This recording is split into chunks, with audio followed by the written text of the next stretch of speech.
My art is influenced quite heavily by pop culture and like animation and comics and that kind of thing. So this exhibit represents a lot of that. It's a collection of some of my daily sketches. So I do a daily sketch a day project and intermixed with some more full-fledged paintings that I've done over my career.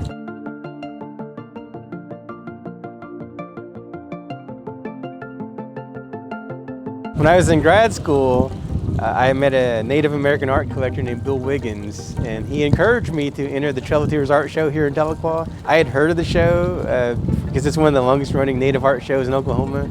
I never entered it, but he encouraged me. He got me an application, and I filled it out, and he actually brought the piece to Tahlequah here for me because I was in school in Little Rock at the time. It was my first ever entry into a competitive Native art show was that.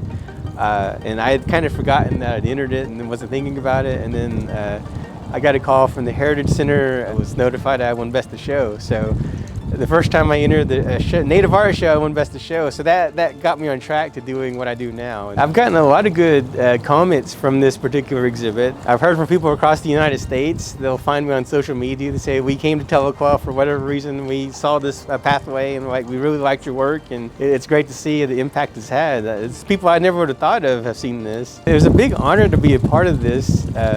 Because I remember the very first artist they asked was Tracy Rabbit, and I have a huge respect for her and her father's work and everything that they've done for Cherokee art. So when they asked me to follow her, I was like, oh, that's kind of a big, stage to follow. But I was very honored to do that. So I got to work with the cultural tourism team, and we picked out these pieces to put on these big panels out here.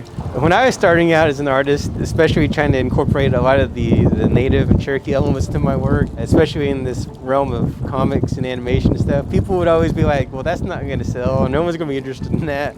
But I didn't let it stop me, and so I think one of the biggest pieces of advice I got was from Bill Wiggins, who said, do your thing, don't let anyone tell you not to do your thing, because he said there's going to be an audience for whatever you do somewhere. And that turned out to be true, and little did I know that a lot of people were interested in the same things I were. We just didn't have a place for it yet. Now, years later, you're starting to see this appear in a lot of different places, so you just keep doing what you do, and I think you'll need to be where you need to be.